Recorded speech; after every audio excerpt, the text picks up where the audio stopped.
Om Akhandamandalakaram Vyaptam Yena Characharam Tatpadam Darshitam Yena Tasmai Shri Gurave Namaha Panchatattvatmakam Krishnam Bhaktarupaswarupakam Bhaktavataram Bhaktakyam Namami Bhaktashaktikam Namah Pankajanabhaya Namah Pankajamaline Namah Pankajanetraya Namaste Pankajangraye Krishnaya Vasudevaya Devaki Nandanaya Cha Nanda Gopakumaraya Govindaya Namo Namaha Namo Brahmanya Devaya Gobhramana Hitaya Cha Jagadhitaya Krishnaya Govindaya Namo Namaha Vasudeva Sutam Devam Kamsachanuramardanam Devaki Paramanandam Krishnam Vande Jagadgurum Sarvebhyo Namaha. Can you please check if the recording is coming? Yeah, it's going on. Sarvesham krite swagatam atra. Purvasu kakshasu asmabihi Srimad Bhagavad-gitayaha Ashtamadhyaye Pratama Shlokadarabhya Trayodashatama Shloka Paryantam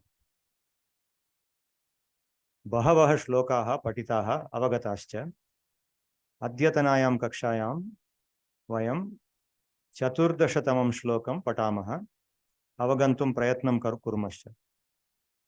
In the previous sessions, we have been studying the 8th chapter of Bhagavad Gita. We did up to the 13th shloka. The first shloka to the 13th shloka have been covered. And in today's session, we are going to do the 14th shloka of the Bhagavad Gita, 8th chapter. I will do a quick recap of what was covered in the last 6 shlokas. So in the beginning of the 8th chapter, Sri Bhagavan is responding to a question that Arjuna asked. Arjuna asks, Prayana kalecha katham jnayosi niyatatmabhihi. At the time of death, at the time of leaving the body, how can we understand you, O Krishna? And then Sri Bhagavan replies that Antakalecha mameva smaran muktva kalevaram yaf prayati tyajandeham sayati paramam gatim. One who remembers me at the time of death, he attains me. More generally speaking, Yam yam vapi smaran bhavam tyajatyante kalevaram tam tam eva eti kaunteya sada tad bhava bhavitaha. Whatever one remembers at the time of death, one attains that state. Tasmat sarveshu kaleshu ma manusmara yudhyacha mai arpita mano buddhihi mameva eshyasi asamshayaha. Therefore, at all times, O Arjuna, remember me. Do your work thinking about me, Sri Krishna says. By doing that, when you leave this body, at the time of leaving this body, automatically you will remember me. You will think of me, and thereby you will come to me, he says. So then, that was in the 7th shloka. Now, in the 8th shloka onwards, till the 13th shloka, 6 shlokas, Sri Bhagavan tells how to think about him, or what is the practice, what is the sadhana that they should do to think about him.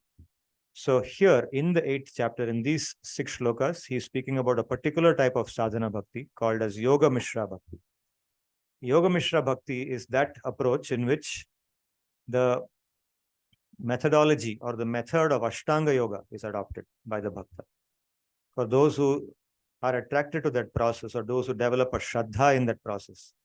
Okay, everything is driven by Shraddha. Because later on in the 17th chapter, Sri Bhagavan will say, Shraddha mayoyam purushaha yoyat shraddha saeva saha. So whatever we are attracted to, what we choose to do, is driven by our intrinsic Shraddha. And every individual has a basic Shraddha in them. And that's what drives them. So if somebody's Shraddha takes them towards Ashtanga Yoga, but they also want to do Bhakti. Bhakti is their predominant interest. But they use the method of Ashtanga Yoga to perform Bhakti. They have Shraddha in Ashtanga Yoga as the means to do Bhakti. Then these steps that Sri Bhagavan says, very briefly, he covers these steps. Abhyasa Yoga Yuktena Chetasa Nanya Gamina Paramam Purusham Divyam Yati Partha Anuchintayan. He says that by repeatedly thinking about me with your mind, which is undistracted, unwavering mind, you will attain that supreme person. So he's referring to himself in third person. Paramam Purusham Divyam, that divine person, Paramam Purusham, you will attain that person when you think about him. More specifically, how should you think about him? Kavim Puranam Anushasitaram Anoraniyam Samanusmaredhyah Sarvasya Dhataram Achintya Rupam Aditya Varnam Tamasaf Parastat. One who is a scholar, who is all-knowing, Kavim, Puranam, who's older than the oldest, Anushasitaram, one who gives beneficial instructions to humanity, Anoho Aniyamsam, one who is smaller than the smallest, Anusmaredyaha, one who remembers him like that, and continuing, Sarvasya Dhataram, one who is the Dhata for everything. Dhata means one who bears everything. He is the bearer of everything in this universe. Achintya Rupam, one whose form cannot be understood merely by logical reasoning or by sense perception. One understands it from the Shastra, by listening to the Shastra. Aditya Varnam means he is self-effulgent, just like the sun. Aditya. Aditya means the sun. The sun does not need a lamp like this to illuminate it, right? It is self-illuminating. And not only is it self-illuminating, it also illuminates others. So Sri Bhagavan is like that. He does not need a light to show him. He is self-illuminating. He illuminates himself and also others. So Aditya Varnam Tamasaha Parastat. He is beyond Maya. He is beyond Tamas or darkness. So this is how we should think about him. We should think about him in terms of these qualities. This is in Yoga Mishra Bhakti. Prayana kale manasa chalena bhaktya yuktaha yoga balena chaiva Bhruvor madhye pranamaveshya samyak sa tam param purusham upayati divyam.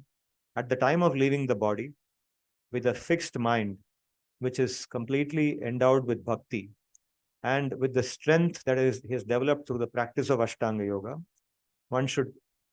that person should lift their prana, inside the body prana, into the middle of the eyebrows. Bhruvor madhya means middle of the eyebrows, samyak, and position it there, and then leave the body through the head. Satam Purusham Upayati Divyam. In such a situation, if somebody does like that, then they will attain the Supreme Person. Yad Aksharam Veda Vido Vadanti, Vishanti Yad Yatayo Vitaragaha, Yadichanto Brahmacharyam Charanti, Tatte Padam Sangrahena Pravakshe. So what should he do when he is leaving the body like that? He should be continuously reciting the Om mantra.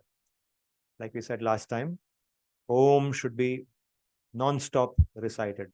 Om, Om, that manner. And like this, again, he's repeating that the mind should be completely focused on him and everything should be withdrawn. Completely withdraw the mind and the other senses from the outside objects. Sarva dvarani sanyamya, mano hridi nirudhyacha, murdhnya or murdhni adhaya atmanaha pranam, astito yogadharanam.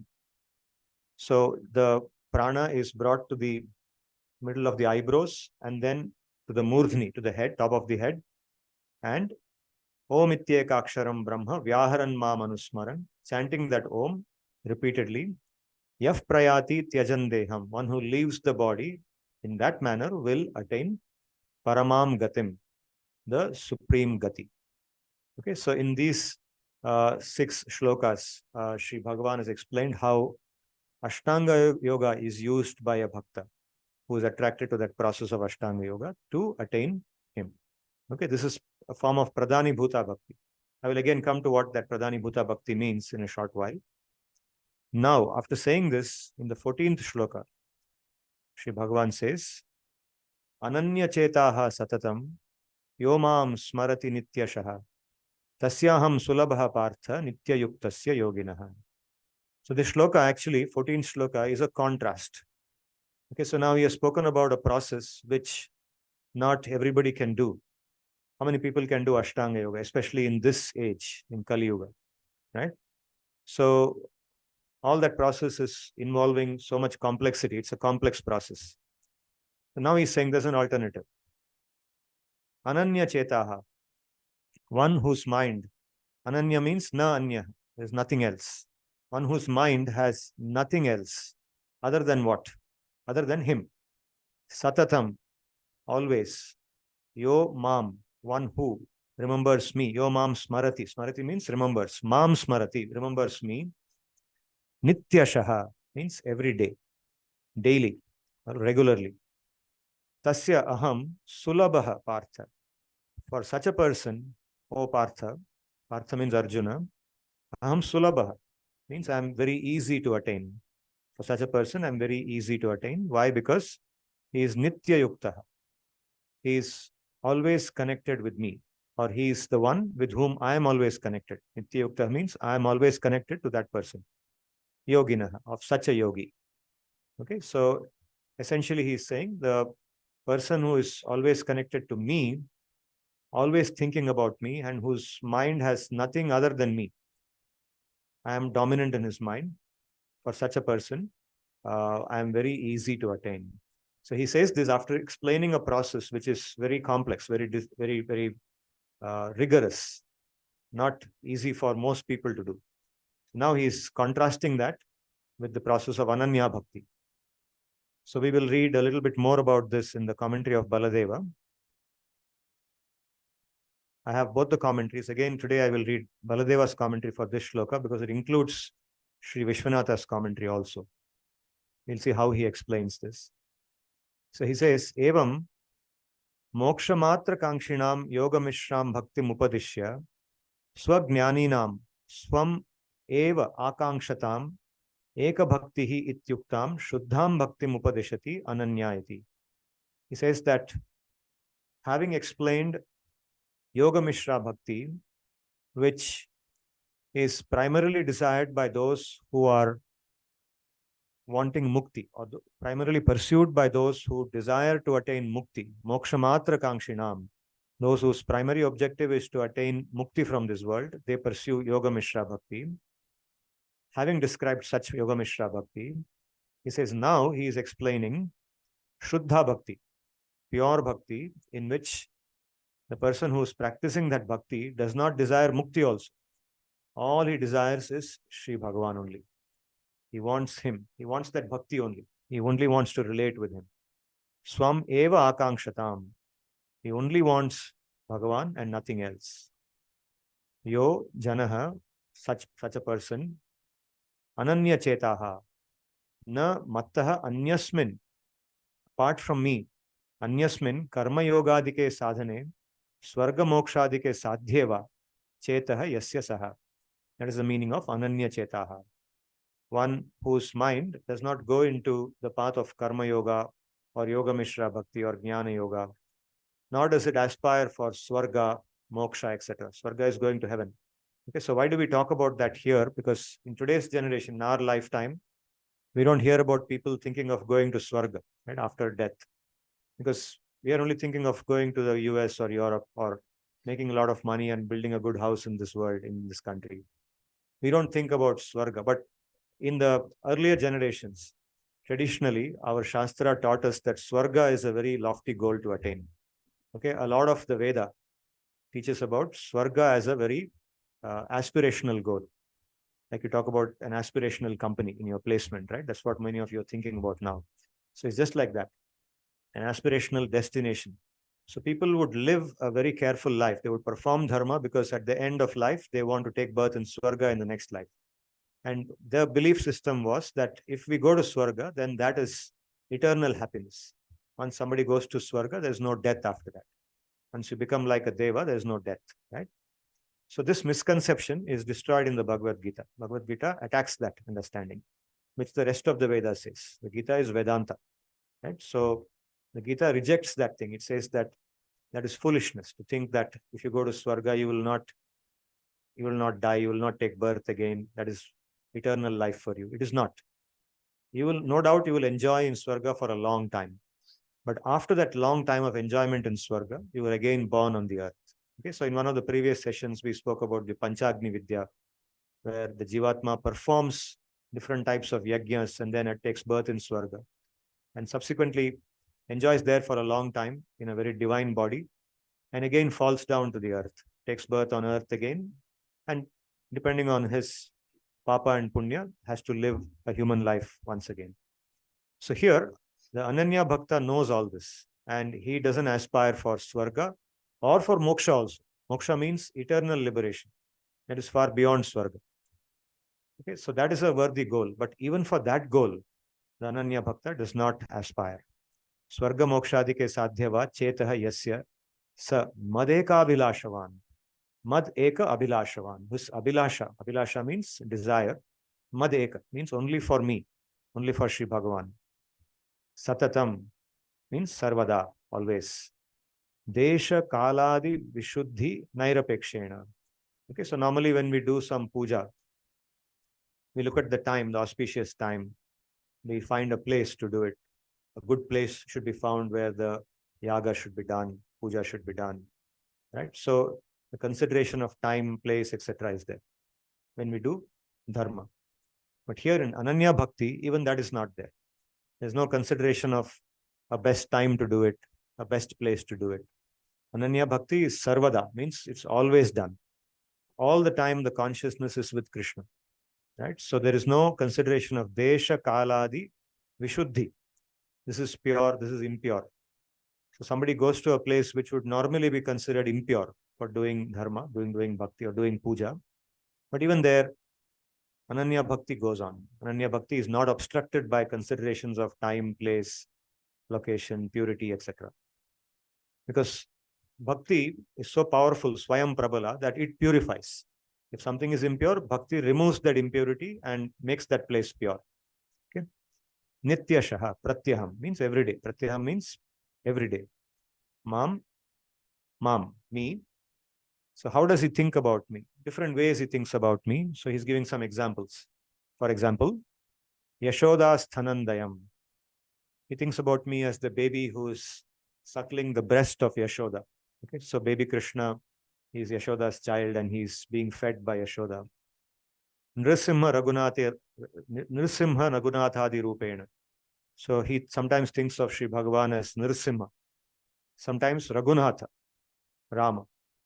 Raghunatha is Rama Lakshman. Nrsimha Raghunathadi Rupena, Bahuvidha Avirbhutam. In so many different forms. So Sri Bhagavan keeps appearing in so many different forms. So he thinks of some different form in which I appeared. I did some different activities. So he thinks of me in that manner. Sarveshwaram. He thinks of me as the supreme master of everything. Sarveshwaram, Sarvesham Ishwaram. I am the master or the Ishwara for everybody, for all living beings. Atimatra Priyam. Atimatra Priyam means someone who is extremely dear. Not just Priyam. Priyam means somebody who is dear. Atimatra Priyam means excessively dear. Atimatra Priyam Smarati, remembers me like that. Archana Japadishu Anusandatte. Thinking of me in that manner, he engages in my Archana. Archana means puja of the deity, keeping a vigraha of Sri Bhagavan and doing puja. And different types of Archana sevas. Archana Japadishu. Japa means chanting the names of Bhagavan. So Archana Japadishu Anusandate and such activities. Kirtana, Shastra Adhyayana, Seva, different types of Seva. So thinking about me, he engages in different types of Seva. Tasya aham tat pritigyaha. So for such a person, I become easily known. Tat pritigyaha means one who knows me by virtue of his affection for me. And there is affection, then that is the best way to know Sri Bhagavan. Affection for me. Tat pritigyaha. Sulabha. Easily. Sukhena. With happiness. With comfort. With liking. With joy. Sukhena. Sukhena labhyaha. Attained happily. Karmanusthana yogabhyasadi dukkha samparka abhavat. So all the different types of misery, difficulties, challenges, obstacles that one faces in doing karma yoga or jnana yoga or ashtanga yoga, that the person who is doing bhakti does not face.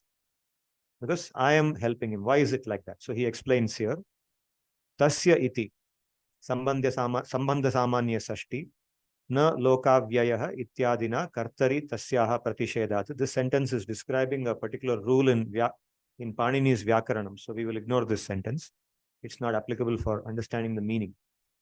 Tadrishasya tasya viyogam asahishnuhu ahameva tam atmanam darshayami. So why is it sulabha? Why is it easy when somebody does Ananya Bhakti? It's because for such a person, looking at such a person, I am unable to, I become impatient or I become asahishnuhu. Sahishnuhu means one who tolerates. Asahishnu means one who cannot tolerate. I cannot tolerate to see him suffering. So I myself go and help him. Viyogam, I can't tolerate his suffering, his separation. Viyogam means separation. So I feel attracted to such a person. And tasya viyogam asahishnuhu ahameva tam atmanam darshayami. I myself reveal my own self to him. I reveal my own self to such a person. Tat sadhana paripakam, tat pratikula nirasam cha kurvan. I help his sadhana to become mature. Tat sadhana paripakam, tat pratikula nirasam cha. Whatever obstacles come for the sadhana, I myself remove those obstacles. And thereby it becomes easy. That's why it becomes easy. Shrutischa evamaha. Yameva esha vrunute tena labhyaha. Tasyaisha atma vivrunute tanum swamiti. This is a statement from the Mundaka Upanishad. Now here, different people have interpreted this in different ways. Here Baladeva, he points out that this statement actually refers to Yameva eshaha vrunute. One whom Sri Bhagavan chooses. Tena labhyaha. By such a person, Sri Bhagavan is attainable. Tasya esha atma. Atma means Bhagavan. Tasya eshaha atma, this Bhagavan. Vivrunute. Swam tanum. He reveals his own form to such a person.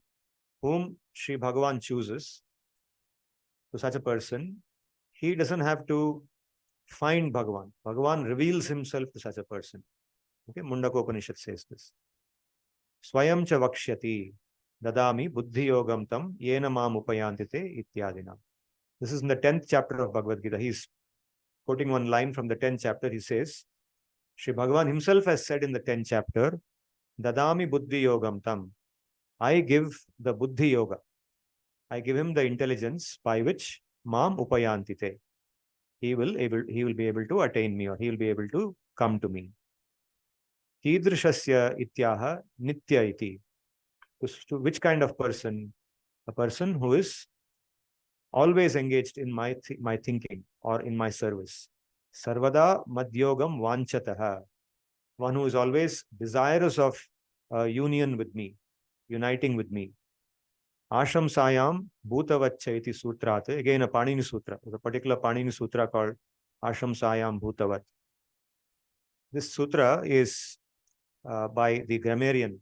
Okay, Panini is a person who wrote the rules of Sanskrit grammar and is considered one of the fathers of the rules of Sanskrit grammar. It's called Ashtadhyayi. That's his original work. And in that, he has pulled out one sutra which refers to the use of what is called the ta pratyaya in Sanskrit. The ta pratyaya is a past passive participle. That's how it's translated into English.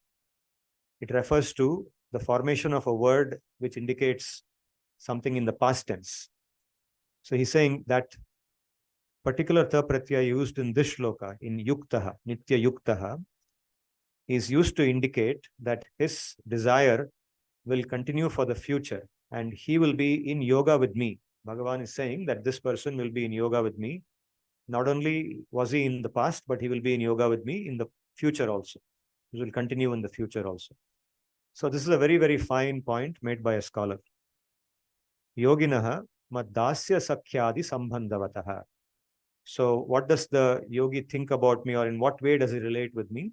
In different ways, such as my dasa, my servant, or my sakha, my friend. He thinks of me as his friend, or he thinks of himself as my servant. So in this manner, he relates with me. Okay, so this is the 14th shloka, Sri Baladeva's explanation. We'll go back to the original shloka. Ananya chetaha satatam yomam smarati nityashaha tasyaham sulabha partha nityayuktasya yoginaha. O Partha, for that yogi who is always connected with me, whose mind has no attachment to anything other than me, who continuously thinks of me every single day, I am easy to attain. Okay, so this is in contrast to the Yoga Mishra Bhakti, where the Bhakta endeavors with the help of yoga, takes the help of yoga, and does not relate to Sri Bhagavan in the same way that somebody in Ananya Bhakti relates to him. In Ananya Bhakti, the Bhakta offers himself completely to Sri Bhagavan. He takes his refuge right from the beginning. In Yoga Mishra Bhakti, he takes his refuge when he reaches the final point of Samadhi, when he's leaving the body. Until then, he depends on his own efforts to reach that place. So, what is meant by taking refuge of Sri Bhagavan? Okay, the word is Sharanagati. So, there is a very famous shloka that is often cited in context of taking Sharanagati. Anukulyasya sankalpaha pratikulyasya varjanam rakshishyati iti vishwaso goptritve varanam tatha atmanikshepa karpanye shadvidha sharanagati. Sharanagati can be done in 6 means. There are 6 ways to doing Sharanagati, or there are 6 means of Sharanagati. Sharanagati means taking shelter of somebody or taking refuge in somebody. Okay, it is something like we say people who leave one country, they come to another country as refugees. They migrate from one country because they are either thrown out of that country or they cannot stay. The government in that country is not favorable to them. They go to another country and they seek refuge. And that country may decide to give them refuge. And what is meant by giving refuge? They give them a place to stay. They give them occupation, give them a land on which they can do agriculture, etc., etc.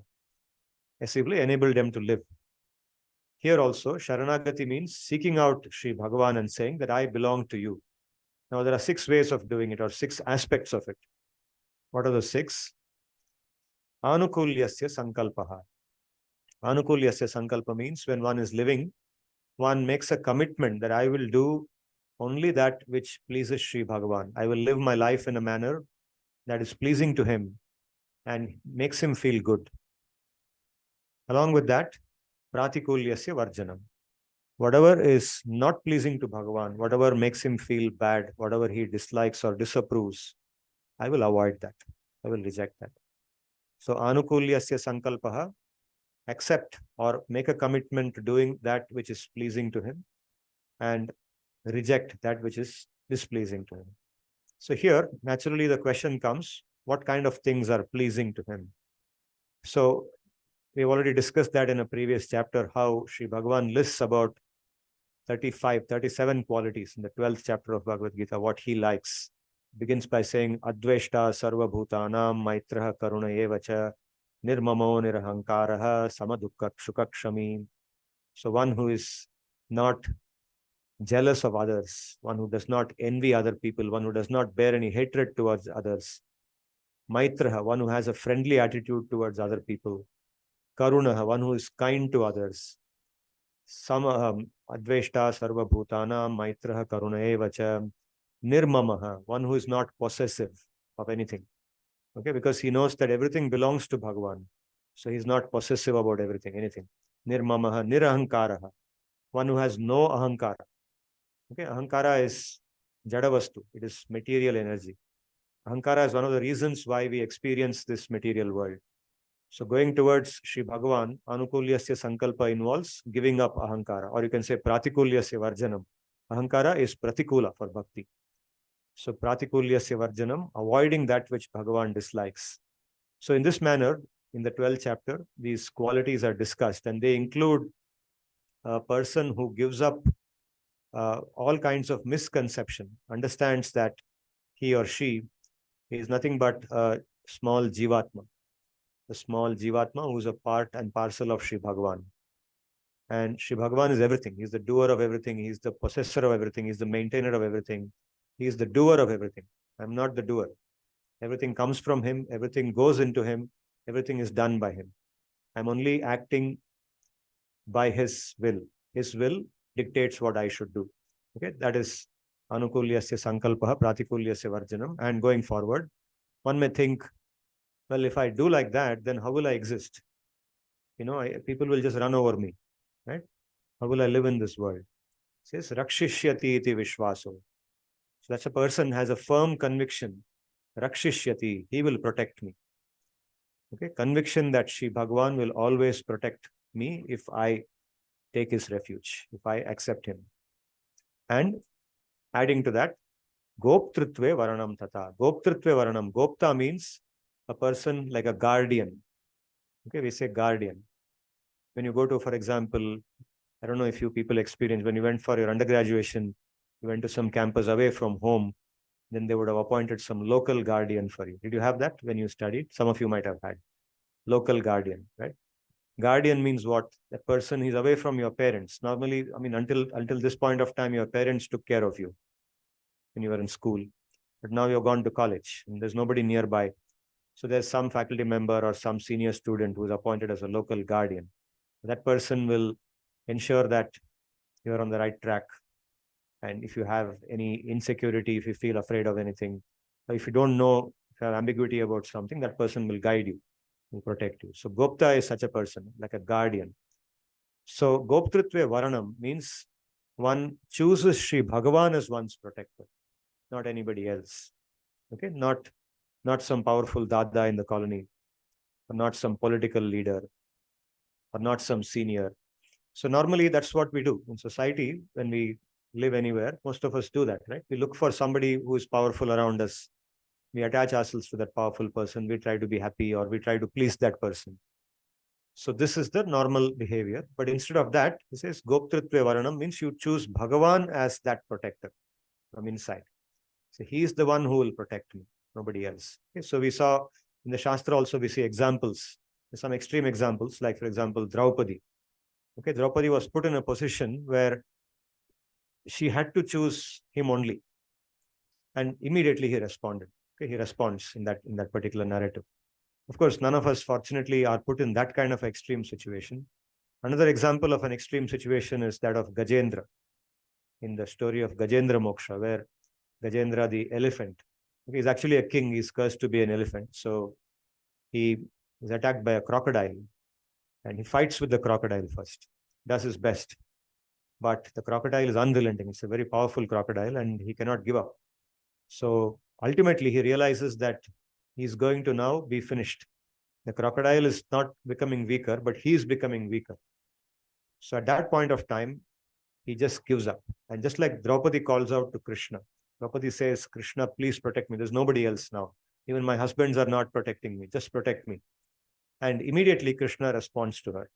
Exactly in the same manner, Krishna responds to Gajendra. The moment Gajendra turns from the crocodile and turns to Bhagavan and starts praying to him, he sees in the sky a form of Bhagavan emerging from there. And that form comes closer and closer. And the Sudarshan Chakra comes and cuts the head of the crocodile. And then Sri Bhagavan says that I did this Leela because I wanted to give you moksha. And the crocodile, of course, is some Gandharva who has also been cursed.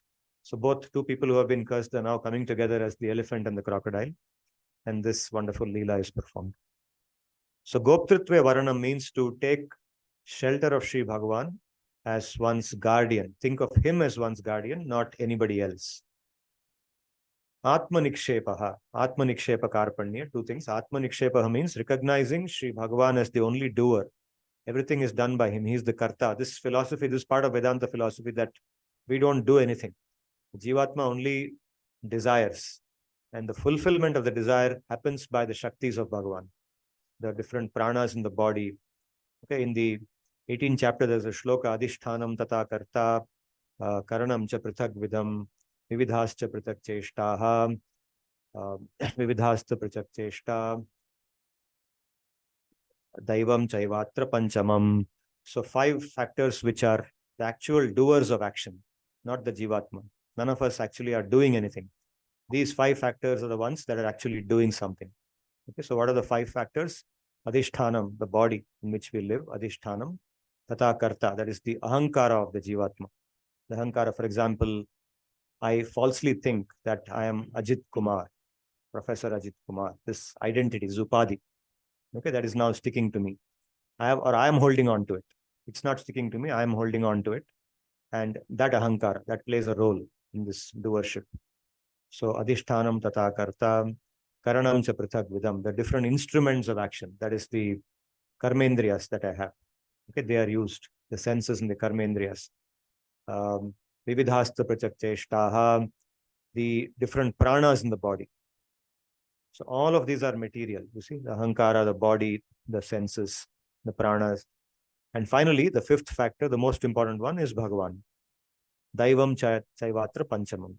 Shri Bhagavan is the fifth factor. So these five factors are the ones who actually do action and not the Jivatma. So Shri Bhagavan is the doer, and realizing one's non-doership, one has no doership in anything. Therefore, if something happens successfully, one does not take any pride in it, that I have done it.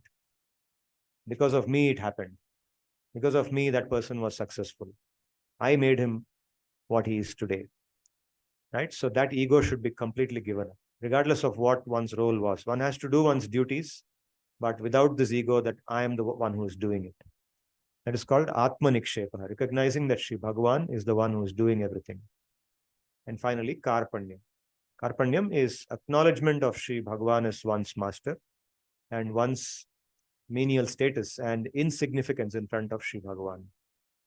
So he says, Ai Nanda Tanuja Kinkaram Patitam Ma Mishame Bhavam Budhau Kripaya Tava Pada Pankaja Sthita Dhuli Sadrisham Vichintaya. So Chaitanya Mahaprabhu, he prays to Shri Krishna like this. He says, O son of Nanda, please, lift me from this samsara. Please recognize, please allow me to say that I am fallen into this samsara.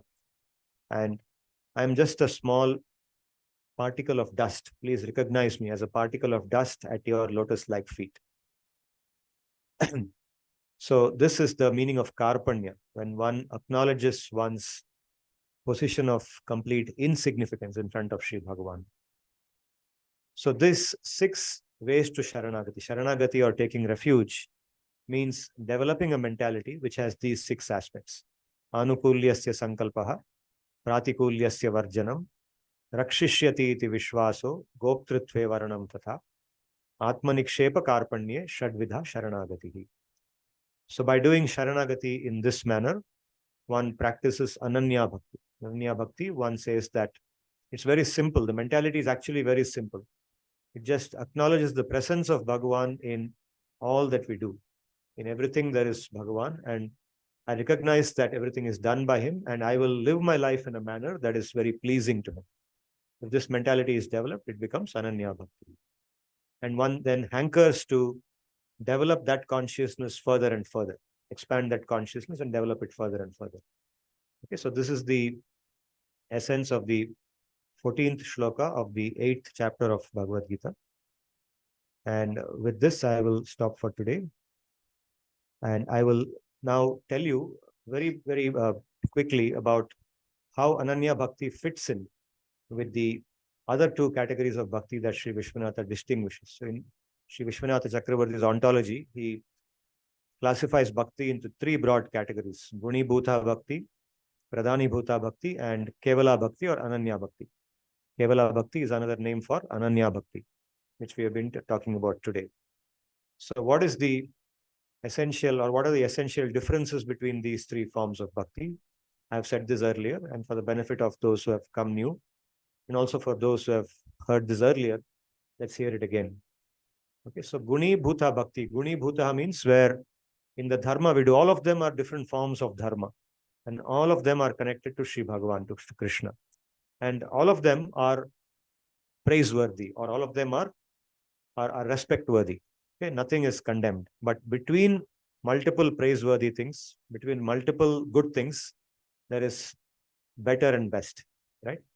So there is a taratamya, means there is good, better, and best. So that distinction is made here, very fine distinction. So Guni Bhuta Bhakti means where dharma in which bhakti to Bhagavan is used only as a tool. It is present in a secondary manner. Guni Bhutam means secondarily present, not primarily present. Okay, so bhakti is present in that way. So within that, there are further categories. The first category is that of the Sakama Karmi, also called as Karmi. And these are people who pursue dharma, practice dharma, in order to attain some object of material enjoyment, material prosperity.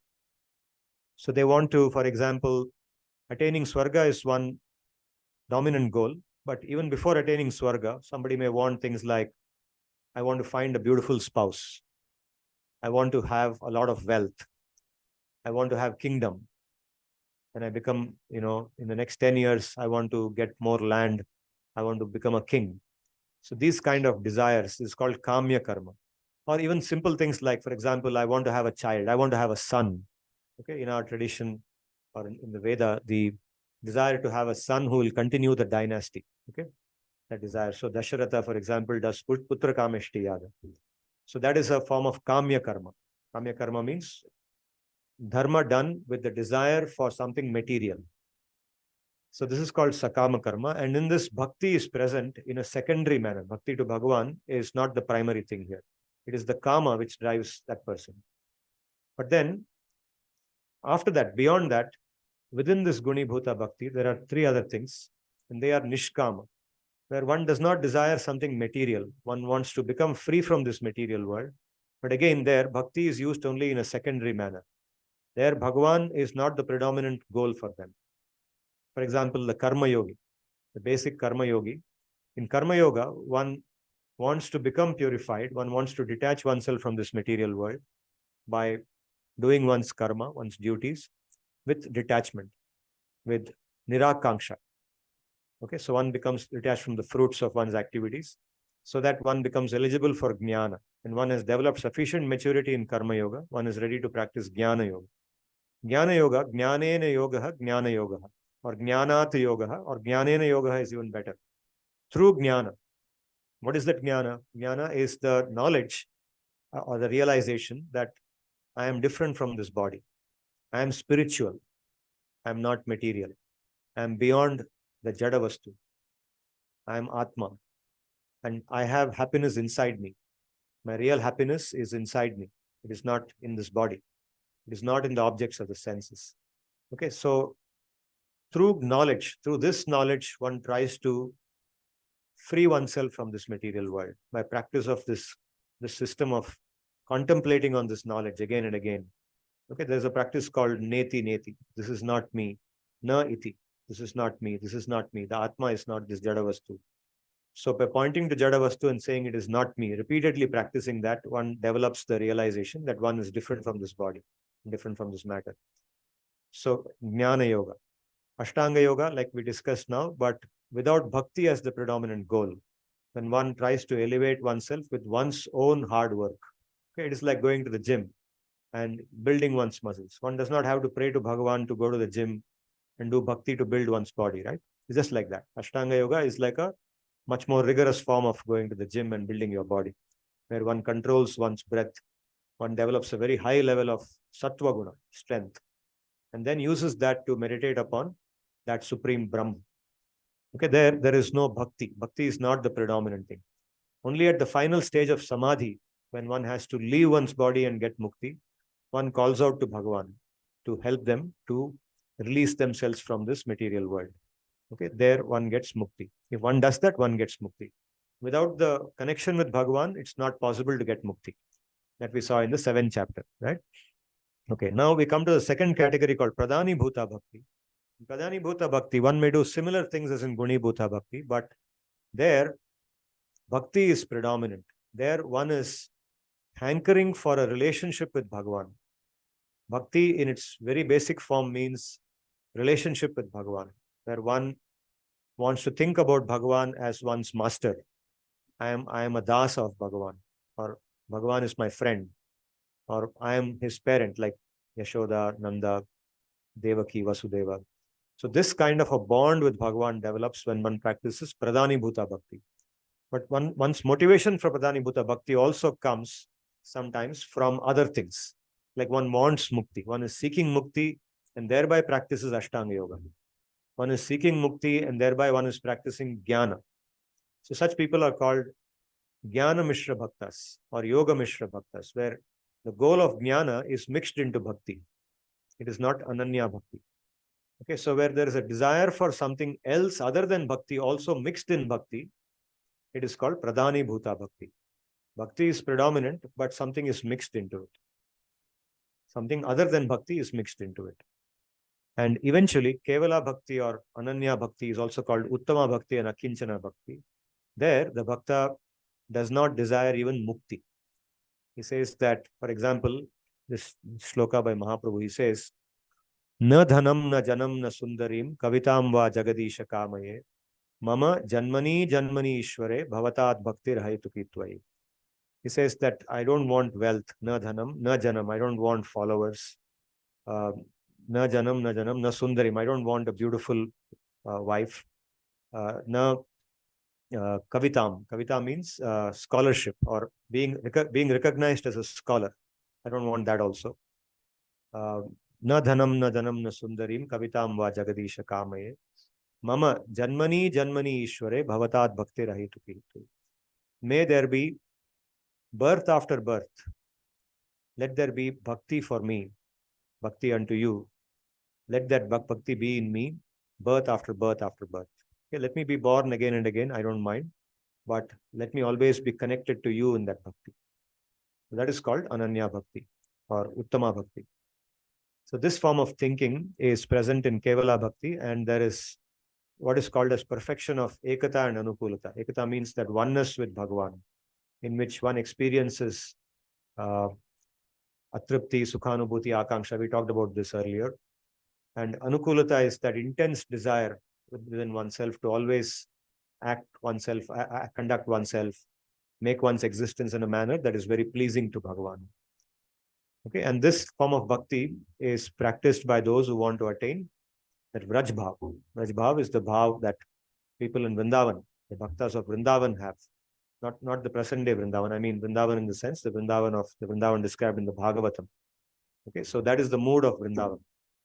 So people who want that form of Vraj Bhav or Vraj Bhakti, they practice Kevala Bhakti, Ananya Bhakti. For them, even Mukti is not a motivator for practicing Bhakti.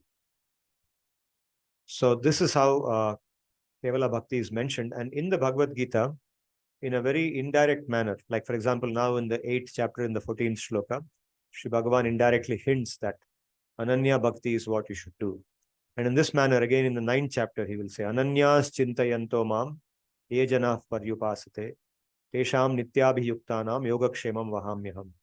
So one who thinks of me, Ananya, means without thinking of anything else, I am his only shelter, only refuge.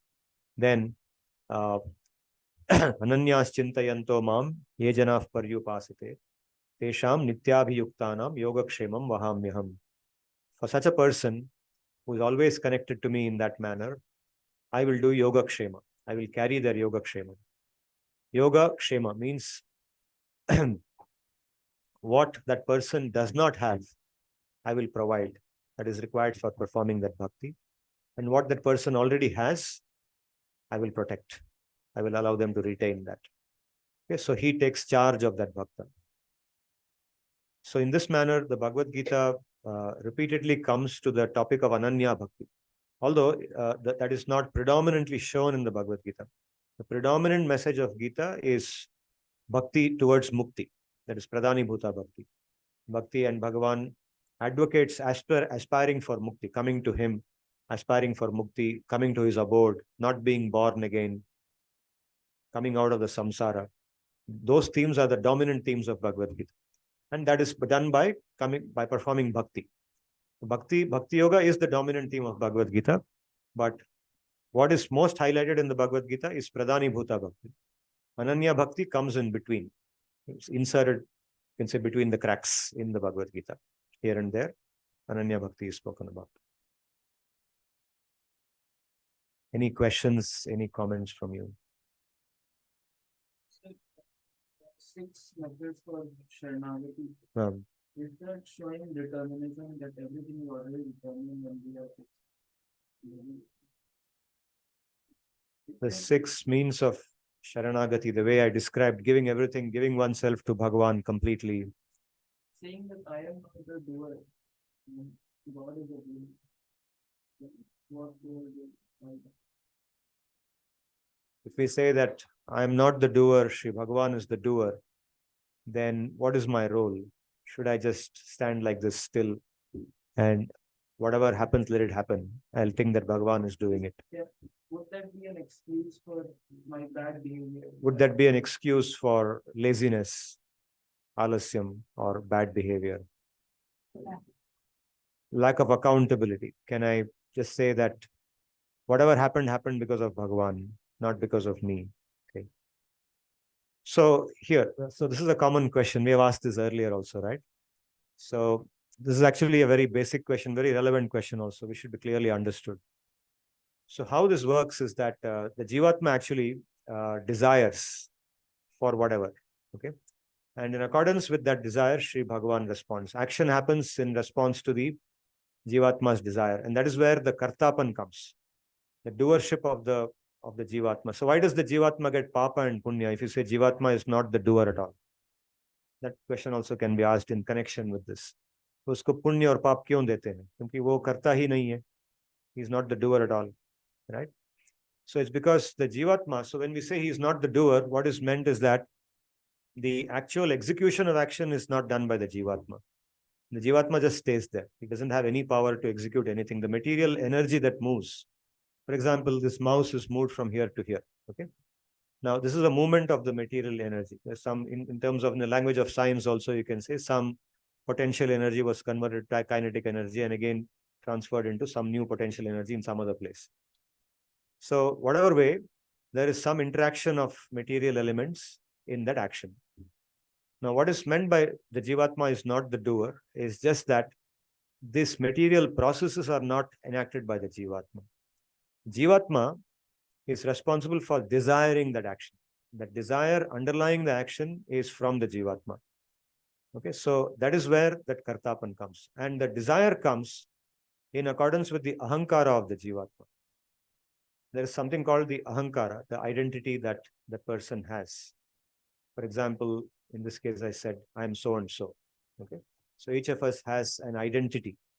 And that identity is changing as we evolve in this material world. As we live in this world, our identity also changes with time, but we stick on to some identity. We hold on to that identity. We think of ourselves in terms of that identity. We think of all our roles in terms of that identity. We think of our desires manifest in terms of that identity. Our ahankara shapes our desires, right? So the Jivatma is accountable for that. And because of that, the actions which follow from that, because the actions follow from that, there is Kartapan in that. And there is Papa and Punya because of that. Do you follow? So when the Ahankara, here we talked about giving up the Ahankara. What is meant by giving up the Ahankara? Giving up the Ahankara simply means transforming one's sense of identity from whatever it is now to the identity that I am a part and parcel of Sri Bhagavan. I am a small amsha of Sri Bhagavan. I am his das. I want to be in a way that he will like. I want him to guide my actions in a way that is pleasing to him. Of course, this actually, when we operationalize this, it happens through the Guru. One takes the refuge of a Guru, and in accordance with what the Guru desires. The Guru is a person who has already given up his Ahankar to his Guru. This comes in Parampara, right? So, because the Guru has given up his Ahankar, he understands what Sri Bhagavan wants, and he will never do anything which is displeasing to Bhagavan.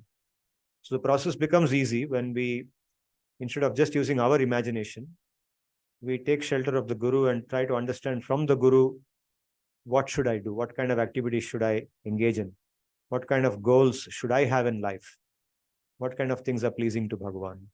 So then when we do action or when we desire an action happens, okay, when you break it down to the lowest level, you desire, and because of your desires, different actions happen, your hands and legs move, and different things happen around you with you in the center. Then it is in accordance with the Sharanagati. So then there is neither Papa nor Punya in that. Both Papa and Punya don't happen. Only Bhakti happens. Bhakti is beyond Papa and Punya. So does this answer your question? We can break it down further. We can break it down into understanding how exactly action happens and the role of Ahankar in that action, in the process of action. So if you understand it like this in terms of all its constituent elements, you can see the difference between what is, what is meant by Kartapan, doership, and non-doership. So non-doership does not mean becoming inactive. It only means acting without this ahankar, acting with the identity as as a bhakta of Bhagavan. That is the meaning of being a non-doer, essentially. That is basically the point of departure of Jivatma from Bhagavan. Yes. Different people Yes. have According to Vedanta, ahankar it's like a nodal element or a pivotal element that plays a role in ensuring that the Jivatma remains attached to avidya or ajnana. Ajnana is the one that separates us from Bhagavan. Jnana, knowledge, is the one that connects us to Bhagavan. And that is why 7th chapter onwards, he talks about jnana. He reveals himself, right? With the intention to remove that ajnana. So ahankara is that nodal element. So once we are able to dodge our own ahankara, our ahankara is keeping us from connecting with him. So if you're able to dodge it or remove it by contemplation, by willingness, by internally reflecting on our own ahankara and saying, no, I will not think about myself like this. Okay. Externally, of course, if you go to the admin office and they ask you, who are you, what do you want? You'll say, I'm Gaurav and I've come for this purpose. You will not go there and say, I'm a Jivatma and I've come a Bhakta of Bhagavan. You say, you'll think what's going on. So you have to obviously show that outside, right? Because they will see you in that language only. But internally, you're thinking of yourself in that manner. That is how it works. That's how it works. in the 6 methods of obtaining Sharanagati. What is the difference between the third and the fourth method? We'll go back to that slide. This question is for those online. This question is in the 6 methods of Sharanagati. What is the difference between the third and the fourth one?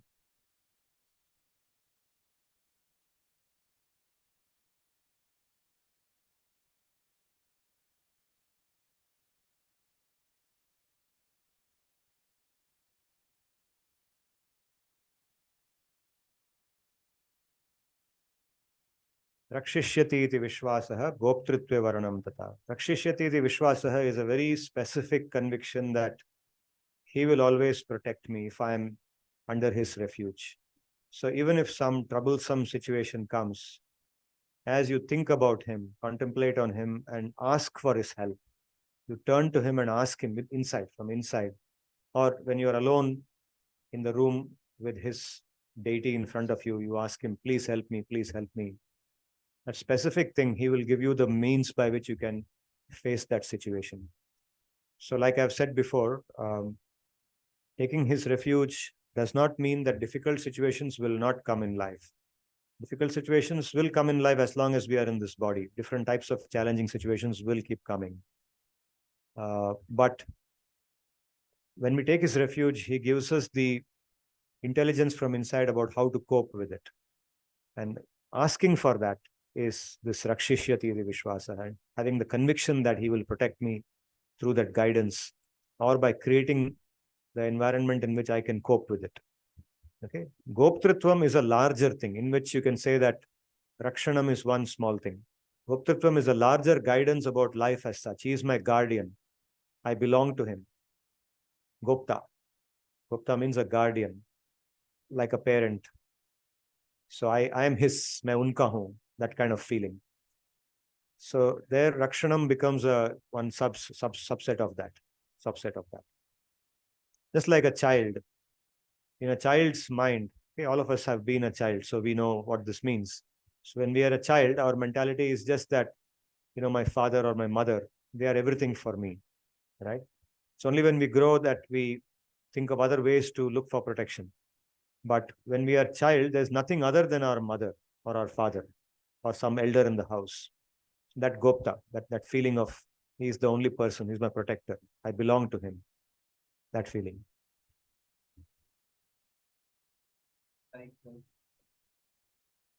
Just to add what Gaurav said, I mean, even if I don't need protection, but I am anxious. I think that there's something, going on in my life which is not helping me. I can go to the guardian and say, please give me the intelligence so that I overcome that.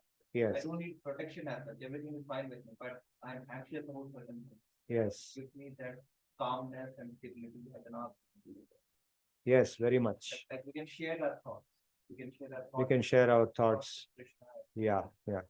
In fact, your point is very relevant, because actually for most of us, especially people like us, particularly, and those of us who are online also, we don't really need physical protection most of the time in our life, right? We are not under the threat of being physically attacked by somebody. At least most of the time we are not. But still we are very stressed, right? There's a lot of unhappiness, stress of different kinds comes to us again and again. We go into anxiety, we cannot sleep at night properly. So we need protection of a different kind. It's not physical protection, but some other protection. Our thinking, our mind, our intelligence, we need protection at that level. And that is what we look for. That is what we are seeking out to him. Just like Draupadi called out for protection, for her it was physical protection. In Gajendra's case also it was physical protection. But in our case, it is this form of protection that we most often need. Maybe sometimes physical protection may be required in some rare circumstance. If that is required also, we can call out to him. But most of the time we need this form of protection. Emotional protection or intellectual protection. We need to know what to think correctly. What is the correct way to think in this situation? It's a very difficult situation to address. It's very confusing. It's very complex. I don't know how to handle this. Right? Very often we encounter that. As we take up bigger responsibilities, like all of you will take up big responsibilities in future, right? So you will often find situations where, how do I handle this? What do I respond to that person? Okay, or this money has been invested here. Now what do I do? It seems to be going down the, down the gutter. So what do I do next? So this kind of situation comes, and then you don't know what to do. And that's where you turn to him and you pray to him. So that is exactly what is meant by Rakshishyati, Goptritvam, where you turn to him and ask him, please guide me. There's nobody other than you that I can really ask this.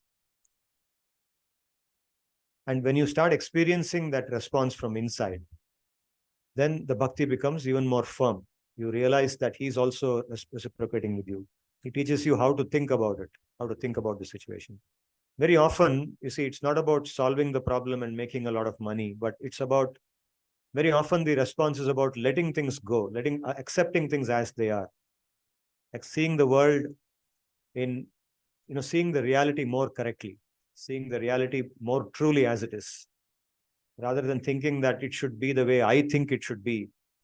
Accept something the way it actually is. Realize that this world is designed by him and not by you. That realization he gives very firmly.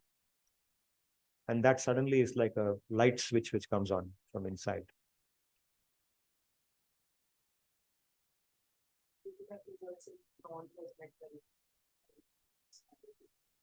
We don't judge the way things are. Yes. Maybe that results in being non-judgmental. Yes. We tend to appreciate anything and everything as is. We learn to appreciate things as they are instead of being critical of everything. Yes. That is why somebody who practices bhakti, he is able to fit into this world very comfortably, because he's able to accept people as they are without being critical of them, without condemning anybody. Of course, he knows how to distinguish between good and bad. He knows that somebody is doing adharma, it is adharma. It is not that he becomes a fool or he becomes insensitive to reality.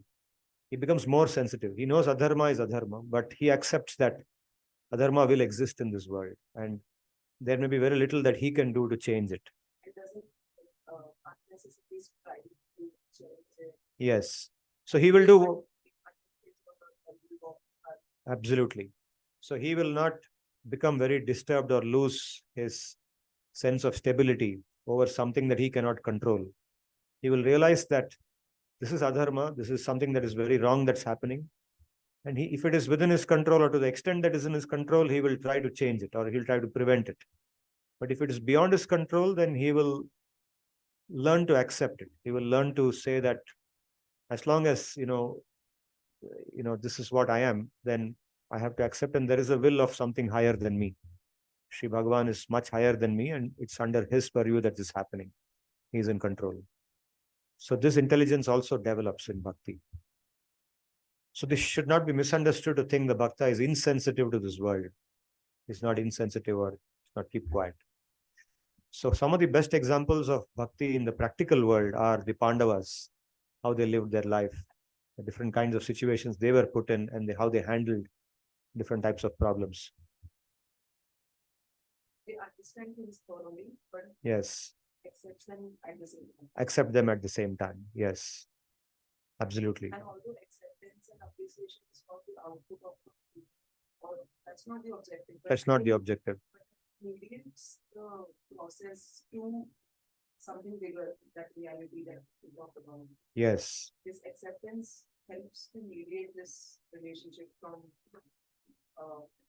understanding to reaching that reality. Yes. From theoretical understanding to practical realization. Consciousness. Yes.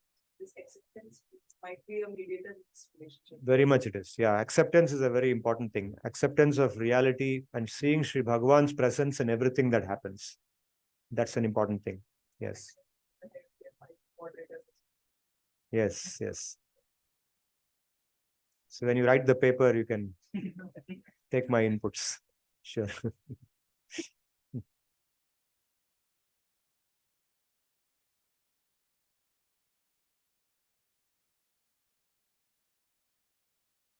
Those who are online.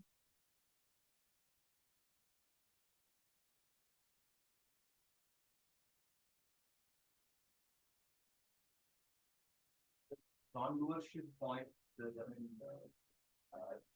also just want to appreciate that because I think you have already told it I'm just repeating and you can please correct me. I think that if we are able to appreciate non-doership, we would be also able to appreciate that we are not fixated on the results. Right? We will only make our efforts and not be attached to the results. Which again, is there in Bhagavad-Gita that we Yes. and not be not worry so much about the results. Yes. Exactly.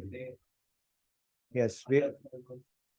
Yes. When we realize that we are not the doer and we are able to see that there are other forces which are making things happen in this world, then it's much easier to cultivate the mentality of detachment and possessiveness, nirmamatvam.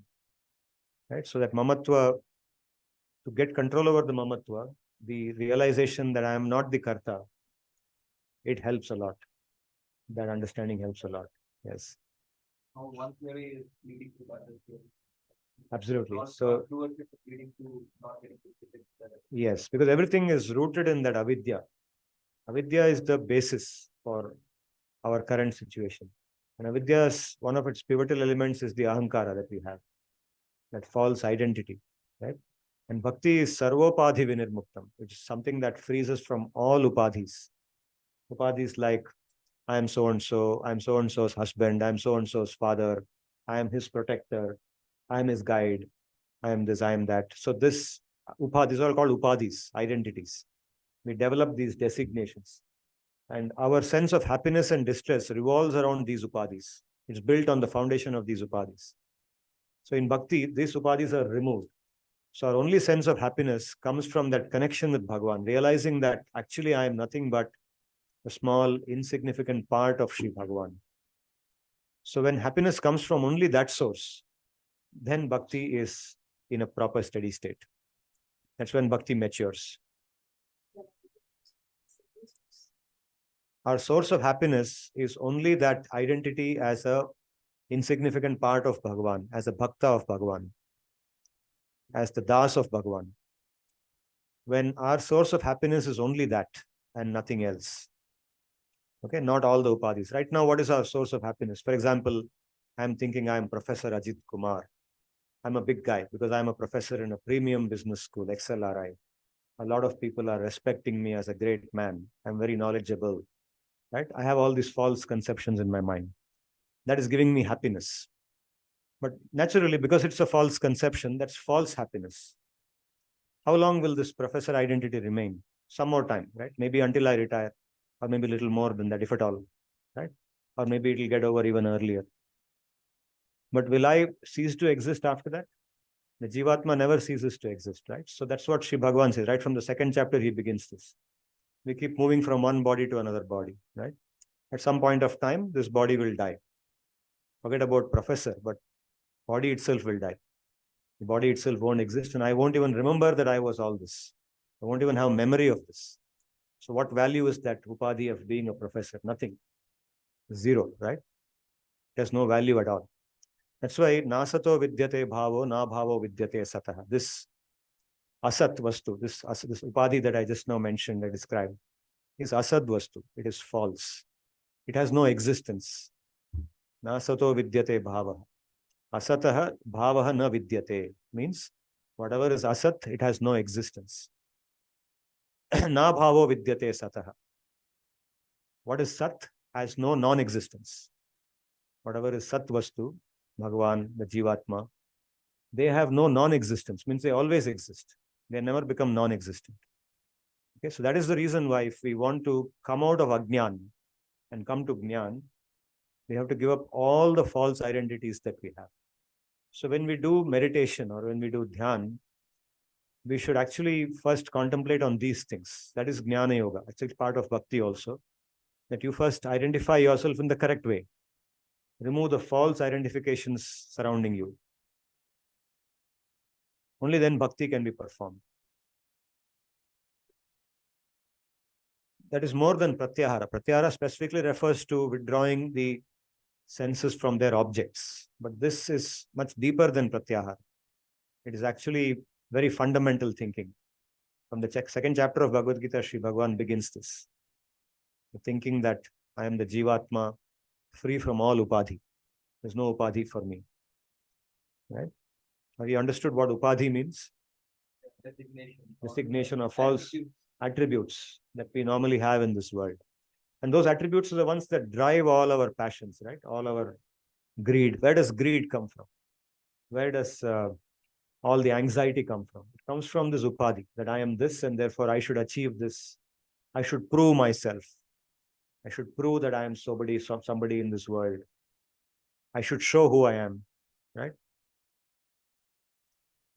If you go to some places, yeah, tell me. Yes, absolutely. Very good question.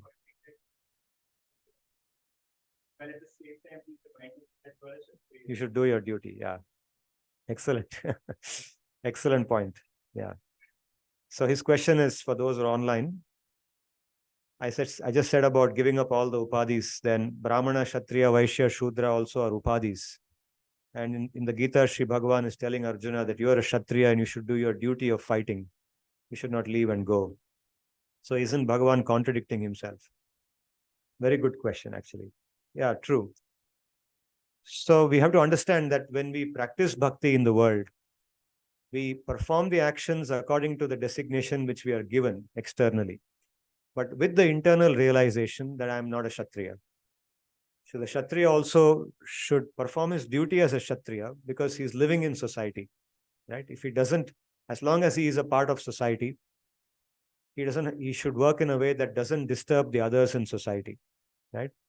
Now, if you have that realization that you are free from the upadhi, when you have that mature spiritual realization, then you get the qualification to leave this world, detach yourself from society, like Bharata.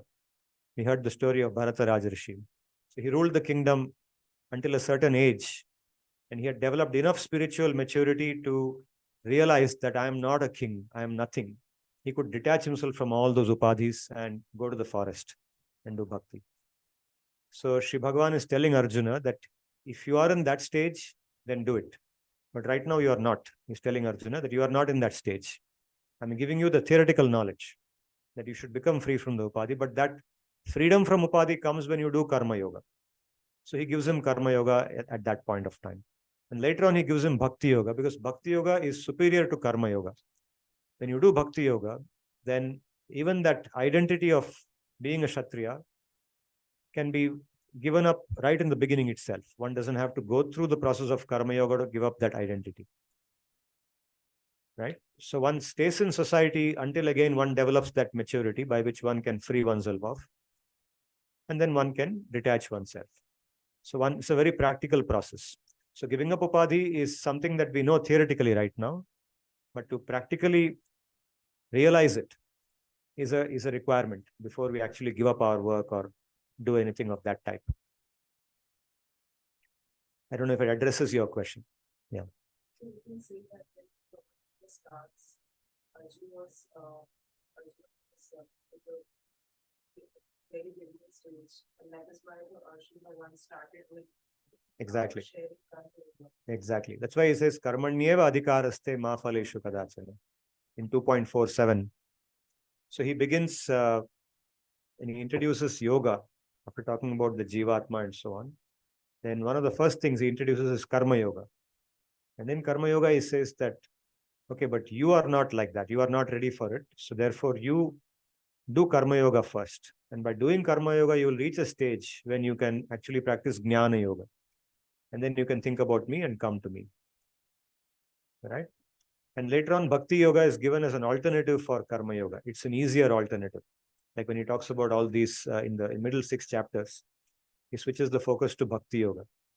Bhakti is the more practical alternative to karma yoga, where one can practice connection with Krishna right in the middle of one's duties in this age, in the Kali Yuga.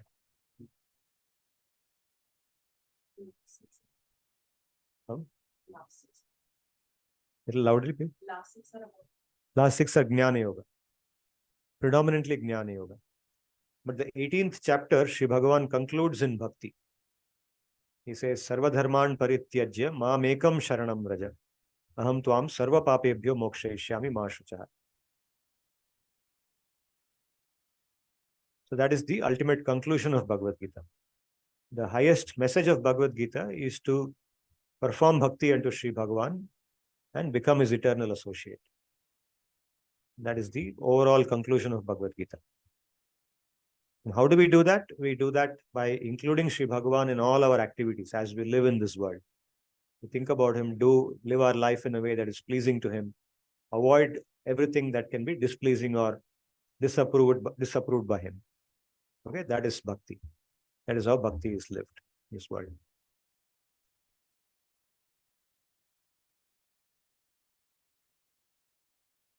Very interesting, sir. Like just understanding the response on the question. So Krishna starts his approach from very gross to subtle. Like karma yoga would be very gross. You would be easily able to understand that. So you do that, and then you can understand the subtler things of bhakti and jnana. Yeah. That way. And yes, and this is the paradox is very interesting. The question that asked. So in order to be free from the path, you have to walk on the path. In order to be aware that you are not Upadhi, you have to do the karma of the Upadhi. It's very interesting, yes. In order to free yourself from the Upadhi, you cannot free yourself from it overnight. So you practice, you live according to your Upadhi, and living according to your Upadhi, you slowly give it up. You don't try to give it up overnight. Yes. Both the things are there. So the like a thousand, we have the obstacle is the path. So if there is the obstacle, then that is the path. So it's a paradox. You will appreciate that. Yeah. Nice. Yeah. Those who are online, do you have any questions?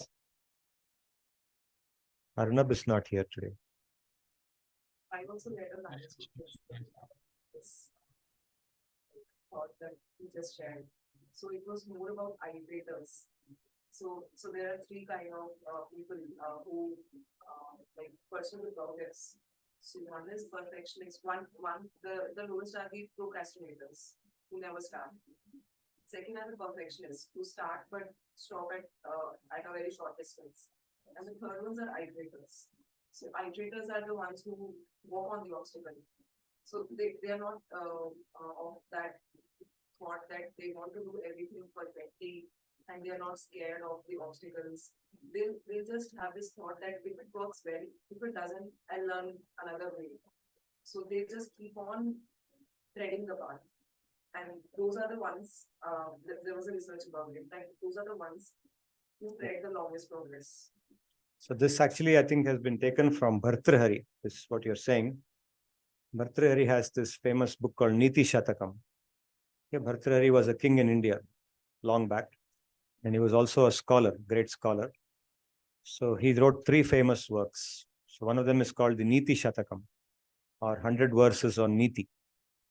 And then he wrote Vairagya Shatakam, 100 verses on Vairagya. Vairagya means detachment, becoming free from desires. And the third one was Shringara Shatakam. That's more like Kama Sutra. And it's like 100 verses on enjoyment, material enjoyment. So he was such a scholar that he could write on very opposing topics also. And the Niti Shatakam is the most famous among the 3. It is taught in schools also, in school children also. So in the Niti Shatakam, there's a very famous shloka, okay, which sometimes I cover in the class also. It says, Prarabhyatena khalu vigna bhayena nichaihi, prarabhya vigna vihataha viramanti madhyaha, vignaif punaf punarapi pratihanyamanaha, prarabdham uttama janaha na parityajanti. Says prarabhyatena khalu vigna bhayena nichaihi. So the lowest category of people, they don't start any initiative. They don't take up any initiative because they're afraid of obstacles.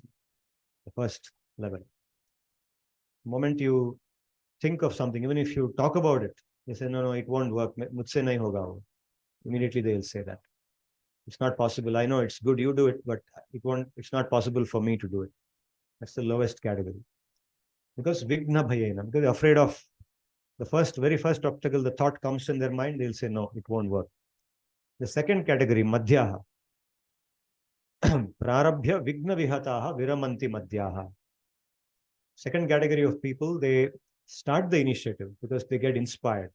If somebody comes and says that, Chalo, you come to the gym with me. I'm going. Last 6 years, I've been going to the gym and I've done this. I've got so fit. So you also come. They get inspired. They'll come.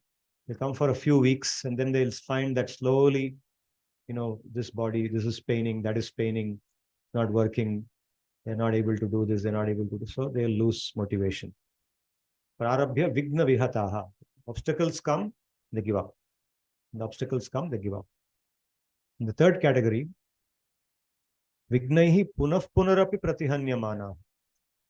These people, again and again, they are beaten by the obstacles. Again and again, the obstacles come and they are beaten by the obstacles. But prarabdham uttama janaha na parityajanti. Once they have started, the uttama jana, the greatest people, will never give it up. Will never give up.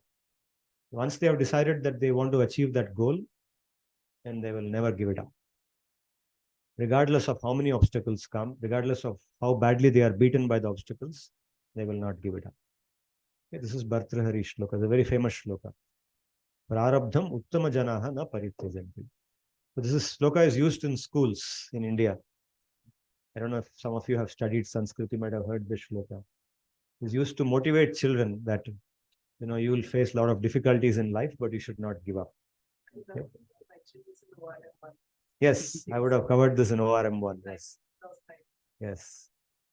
So she did ORM1 in 2019. Yeah. So now. First class, right?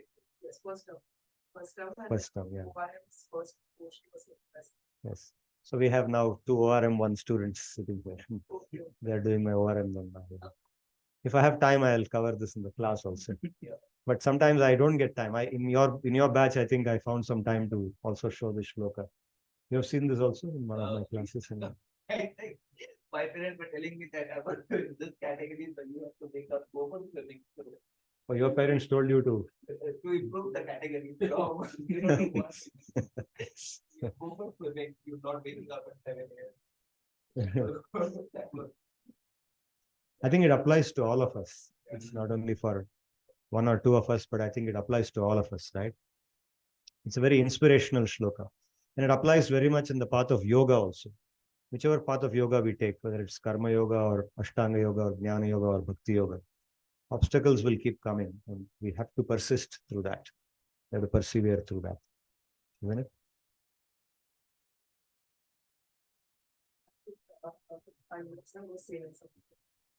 I'm sorry. I think Subhashish unmuted his mic. Arnab is not here today. Subhashish, do you want to ask something? Subhashish? I am not unmuted, sir. No, okay. Sir. I thought sorry. unmuted. Okay. Sorry. Yes.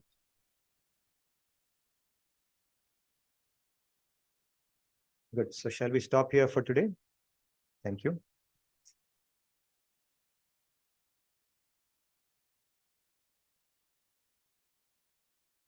Om Tadvishno Paramam Padagum Sada Pashyanti Surayah Divi Vachakshuratatam Tadvipraso Vipanyavo Jagruvagum Sassamindhate Vishnoryat Paramam Padam Paryaptya Anantarayaya Sarvastamotiratra Uttama Mahadbhavati Sarvasyaptyai Sarvasya Jityai Sarvameva Tena Apnoti Sarvam Jayati. Om Shanti Shanti Shanti. Hari Om Tatsat. Dhanyavadaha. Punarmilamaha. I have a small announcement. The next Sunday's class I will not be able to take because I'll be traveling outstation. So we will have a break next Sunday and we will meet again 2 Sundays later. We will meet on the 27th of August next. We will not have any class on the 20th of August. Thank you very much. Thank you.